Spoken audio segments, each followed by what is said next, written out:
Hey, what's up everybody? Corey here. Today we're going to talk about the original Marshall Guv'nor.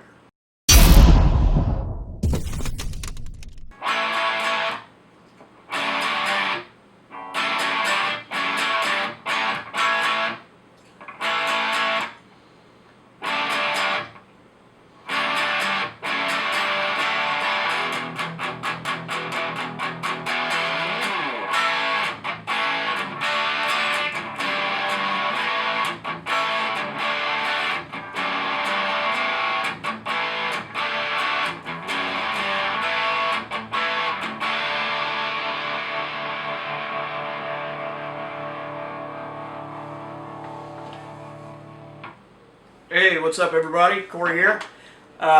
Just getting going today. Today, though, we're going to talk about the original Marshall Guv'nor. Pedal came out 1988. I think it ran through 1991. Wasn't around for a super long time, but there have been a lot of iterations since and a lot of clones of it over the years. It's a good circuit, but if you don't figure out how to dial it in right, a lot of people just aren't happy with it. And that's fine.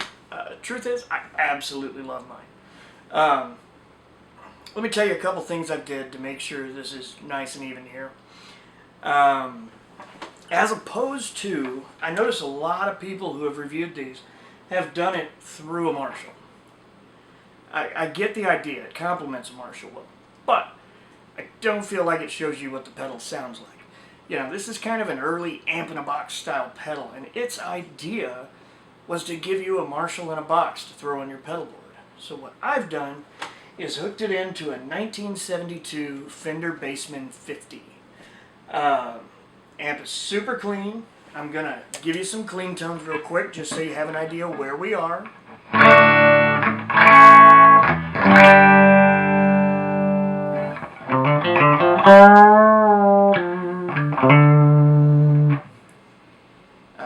As you can see, that's a Bassman nice and clean. I don't have the volume up too high because I didn't want it to break up. I wanted you to be able to actually hear the pedal as it sounds. So there's a few things we're going to do. We're going to run through a few settings. We're going to talk about it a little bit and just kind of show you how to get some different tones out of it. That Highway to Hell I played in the beginning. I mean, to me, that's a straight plexi sound coming out of a Bassman right there. This cab, which says Marshall, but is not a Marshall, just so you know, it's actually a 1980s American-made crate cabinet. But it has a pair of greenbacks and a pair of vintage 30s in it, crisscrossed. Your greenbacks are here, your vintage 30s are here. And I love the blend of those sounds, especially through this Bassman when you're using this specific pedal. I have a serious affection for Wampler's Plexi Drive, but that's a pedal for another day. So let's get started out here. First, let's take a look at the features on here real quick. It's a simple op-amp based distortion pedal, essentially, meaning to give you that somewhere between a Plexi and a JCM 800 from a solid state pedal circuit. You've got 5 knobs, a gain, a bass, mids, treble, and level.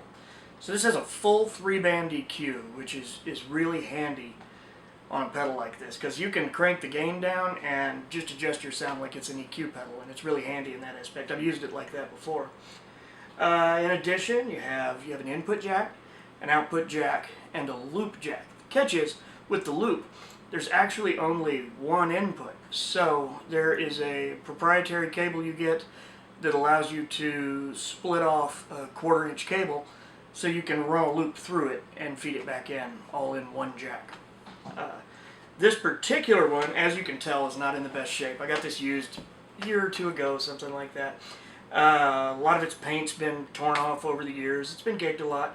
It's also been repaired. These have notoriously terrible jacks. So this jack has been replaced because it went out, and a new 2-pull double throw foot switch has been put in as well, so that it will avoid that headache in the future.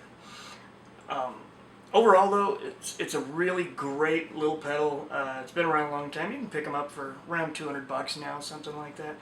They were made initially in England in '88, and at some point, which there doesn't seem to be a lot of continuity on, they shifted to having them made in Korea.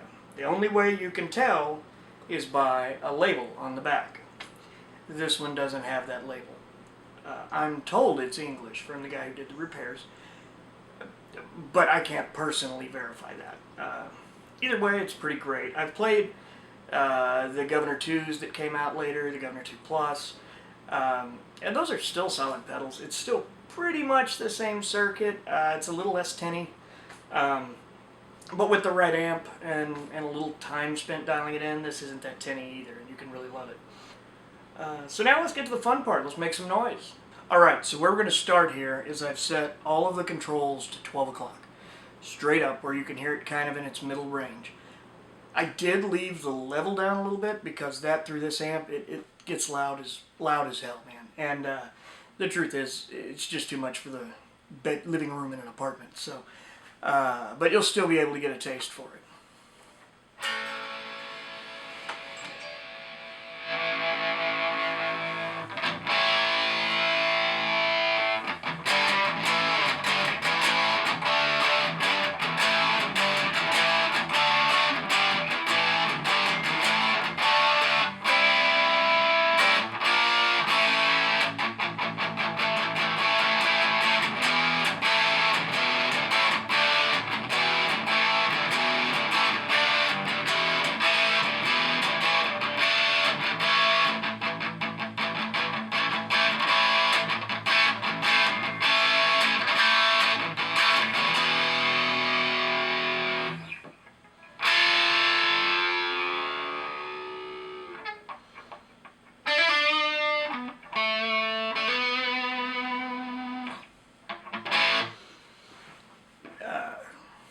Truth is, I really like it there.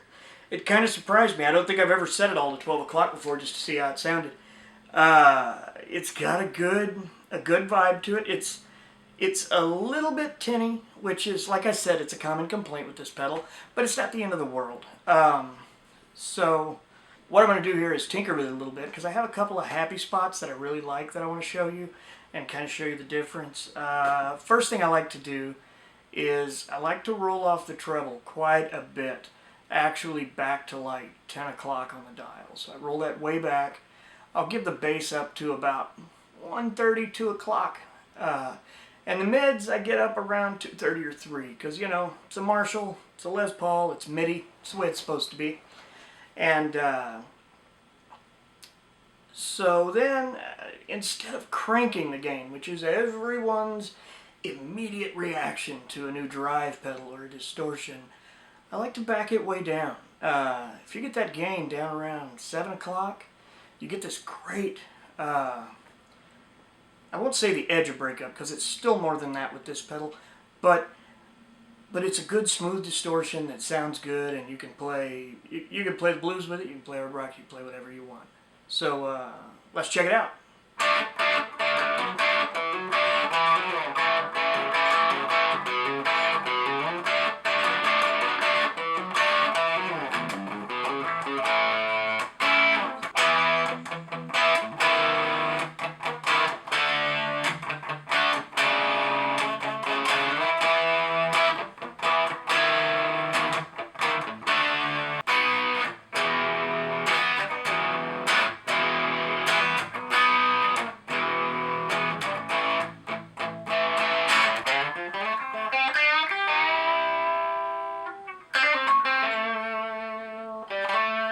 Alright, so now what we're going to do is crank this thing up, is dime it.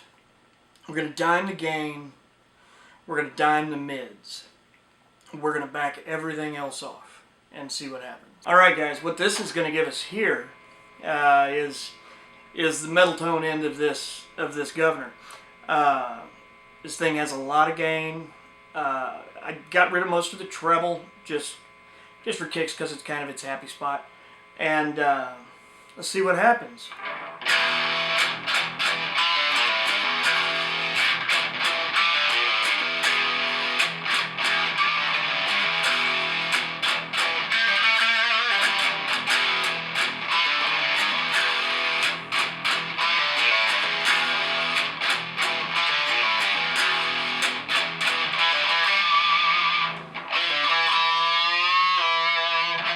Truth is, I'm not really loving it on that setting, so what I'm going to do is I'm going to bring the bass a little more back into the equation, back off the mids, back to like, say, 2 o'clock, and then I'm going to bring the treble on up to around 11.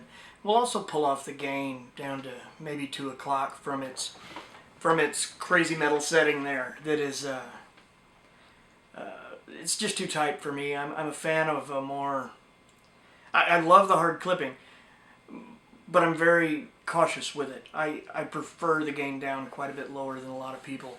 I know everybody's first instinct is to just dime the gain when they get a distortion pedal and say it sounds like shit and have no idea why. The truth is, happy zone could be anywhere. You never know. So let's give this a try now.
That's a much happier place for me.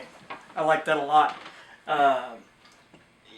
You know, that's kind of the range where I feel like the soul of this pedal is. I hope it comes through the camera, through the mic, okay? It's a coin toss how it does. But the truth is that's bringing out that vintage Marshall sound that everybody's looking for. And this is a way to go out and have your nice clean Fender amp for your ambient modulation and sounds like that you want for your cleaner tones, but to still be able to kick ass with a Marshall when you feel like you need to. You just can't go wrong with it. You know, I mean, it is a little thin, and that's okay. It's kind of its purpose. You know, a lot of people think all of these Marshalls are so bassy, and it's not really the case always. So don't hesitate to step outside the box and try one. You can pick these up on Reverb for around $200, give or take a little. Don't be discouraged if you find the Korean model. Korean model's totally fine. It's almost identical. Matter of fact, I have not found, at least to the best of my research, anything other than the sticker on the back that tells you whether it was made in England or Korea. So it's essentially the same pedal as far as I know. So, you know, pick one up, grab it. It's a lot of fun. Everybody's always looking to pull that Marshall sound out of their hat when they want it, but maybe you don't want it all night. And this is a good way to get there. I appreciate everybody taking the time to watch today and listen. I hope you dig this pedal. Think it's something neat to play with, and give one a try yourself. Let me know what you think. If you have one, let me know what you think of yours. Or if you got a killer setting, send it along. You know, I'm always looking to breathe new life into a pedal I have. So just let us know. I thoroughly appreciate everyone who's watching today. We're trying to get this channel back off the ground, get it rolling again like we had it once, and hope that there will be a good resurgence. We're going to do some different things. We're going to have a handful of product reviews. We're going to do some 5 lists of, like our original video on the 5 things to know before the first time you step on stage. Because I really do want to focus on people who are transitioning from playing in their armchair to walking on stages, and there's not enough information for what you're going through in that time. So hopefully we can put together some good stuff. If you have any ideas, please shoot me an email. I'm going to put the address right here. I'd love to hear from you and see what we can do. Otherwise, that's about it. We've got some others in the works, and we'll see you back in a few days. Thanks for watching.